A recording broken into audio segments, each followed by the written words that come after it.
Hello everyone, welcome back to analytics. तो अभी CVT UG का रिजल्ट आए हुए 2-3 दिन हो चुके हैं। सभी ने अपना रिजल्ट चेक कर लिया होगा, रिजल्ट चेक देख लिया होगा। रजिस्ट्रेशन प्रोसीजर स्टार्ट हो चुका है कई यूनिवर्सिटीज़ का, ठीक है।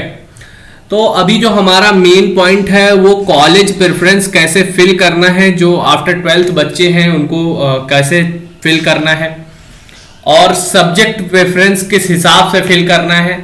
इन दो बातों को हम लोग गौर से देखेंगे, क्योंकि जो हमारा यूजी होता है, अंडर ग्रेजुएट प्रोग्राम जो होता है, उससे हमारा लाइफ डायरेक्टली प्रोपोर्शनल है ना। कि जिस हिसाब से हम लोग यूजी करेंगे उसी हिसाब से हम लोग को पीजी या पीएचडी जिसको भी करना है उस अकॉर्डिंगली हम लोग बात करने वाले हैं। तो जो हम लोग पहले बात करेंगे वो यूनिवर्सिटी प्रेफरेंस है। यूनिवर्सिटी प्रेफरेंस का क्या मतलब है? यूनिवर्सिटी प्रेफरेंस में आर्ट के स्टूडेंट कुछ होंगे जिनको आर्ट से करना होगा, ठीक है। कॉमर्स के होंगे ना, फिर उसके बाद आते हैं साइंस के, ठीक है। तो आर्ट्स वालों के लिए तो सबको पता है जेएनयू, बीएचयू, डीयू, है ना। इन सब के अकॉर्डिंग कॉमर्स वालों को भी उनके अकॉर्डिंग उनका पता होगा। इनके लिए भी बढ़िया होता है डीयू हो, बीएचयू हो, है ना। ये सब तो मतलब टॉप कॉलेजेस है, टॉप यूनिवर्सिटीज है, ठीक है, जो कि सबके लिए ही बेहतर है। साइंस के लिए भी ऐसे ही ढेर सारी यूनिवर्सिटीज हैं, डीयू, बीएचयू, डीयू ले लो, बीएचयू ले लो, है ना, जेएनयू ले लो।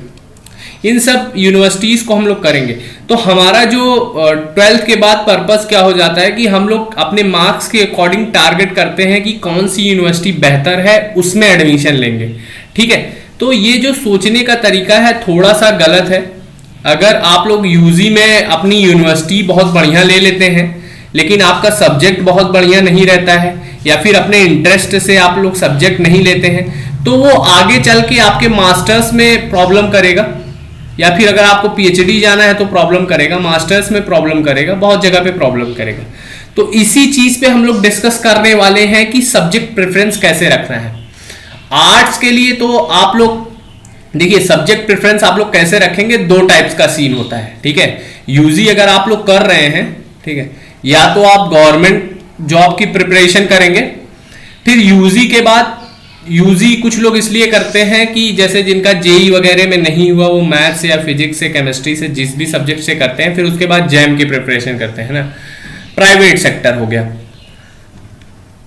गवर्नमेंट को, जिनको भी गवर्नमेंट की प्रिपरेशन करना है वो अपने अकॉर्डिंग सब्जेक्ट लेंगे जिस चीज की करना है। जैसे आर्ट वाले स्टूडेंट हैं, हिंदी हो गया, हिस्ट्री हो गया, जियोग्राफी हो गया, है ना। इस प्रकार से आप लोग अपना सब्जेक्ट सिलेक्ट कर सकते हैं, उसके अकॉर्डिंग आप लोग यूनिवर्सिटीज ले सकते हैं। मेन मुद्दा आके फंस जाता है साइंस वाले स्टूडेंट के लिए, ठीक है। वो अभी किसी भी सब्जेक्ट को लेके अच्छी सी यूनिवर्सिटी ले लेते हैं, फिर जब मास्टर्स करने की बारी आती है तो बहुत प्रॉब्लम होती है। मास्टर्स करने के लिए अगर आप लोग साइंस से यूजी कर लेंगे बहुत ही अच्छे तरीके से, जैसे कि मैं आपको स्टैट्स का स्कोप बताऊंगा थोड़ा बहुत, ठीक है। जैसे आप लोग यूजी में मैथ्स ले सकते हैं, है ना। मैथ्स अगर मान लीजिए आप लोग ले रहे हैं, या फिर फिजिक्स वगैरह जिसको भी मेजर में आप लोग ले रहे हैं, केमिस्ट्री वगैरह, तो आपके पास एक रास्ता क्या रहता है कि आप आईआईटी जैम का एग्जाम देंगे, इसके बाद आप आईआईटी जा सकते हैं। अभी से भी बीएससी करने के बाद आप लोग आईआईटी जैम के थ्रू एमएससी जो है वो आईआईटी से कर सकते हैं, ठीक है। आप लोग बीएससी कर रहे हैं, आईआईटी जैम होगा,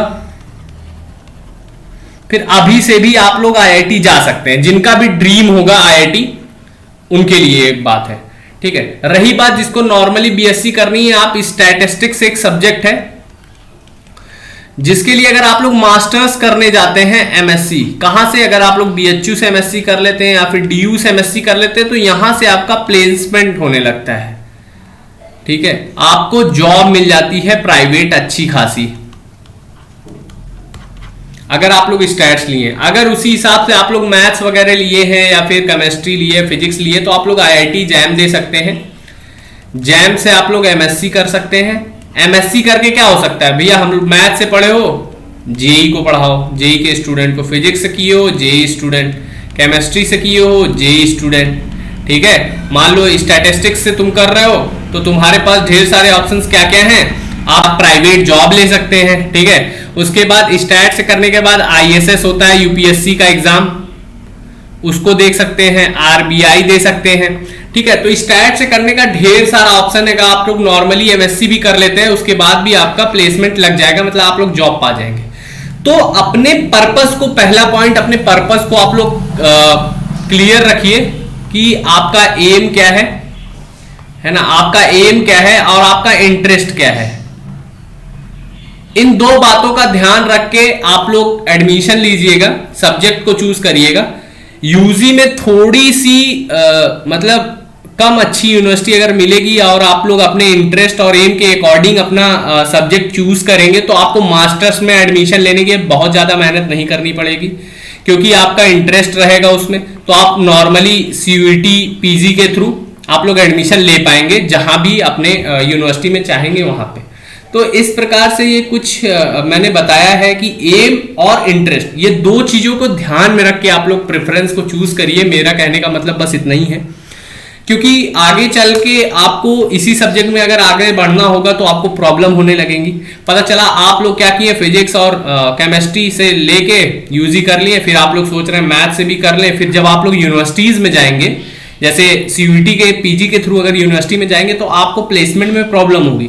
मगर अगर आपके पास स्टैटिस्टिक्स सब्जेक्ट होगा, आप PG कहीं से कर रहे हैं, किसी सेंट्रल यूनिवर्सिटी, BHU DU, तो यहाँ से प्लेसमेंट के चांसेस बहुत हाई होते हैं, बहुत ही ज़्यादा स्कोप है। स्टैट्स वालों की मांग धीरे धीरे बढ़ती ही जाएगी। तो अपने अकॉर्डिंग आप लोग सब्जेक्ट को चूज करें, है ना। एक बार जरूर विजिट करें स्टैट्स में क्या है, सिलेबस क्या है, स्कोप क्या है, किसी भी चीज़ का, जिस भी सब्जेक्ट में जा रहे हैं उसमें MSc करेंगे तो क्या होगा, PhD करेंगे तो क्या होगा, एक बार जरूर ध्यान दें। क्योंकि अभी आप लोग 12th करके आए हैं, ठीक है, बहुत लोग JEE भी दिए होंगे, तो उस अकॉर्डिंग आप लोग IIT JAM के लिए भी प्रिपेयर कर सकते हैं। और एक बार मैं कहूंगा जरूर आप लोग स्कोप देख के आइएगा, ठीक है। बाकी इंफॉर्मेटिव वीडियो के लिए आप लोग चैनल को सब्सक्राइब कर सकते हैं। जिस भी टॉपिक पे आपको वीडियो चाहिए उस टॉपिक पे मैं 2-3 दिन 4 दिन में अपलोड कर दूंगा, आप लोग कमेंट कर सकते हैं। तो ऐसे ही इंफॉर्मेटिव वीडियो आती रहेगी, तो देखते रहिए। Thank you so much, have a nice day.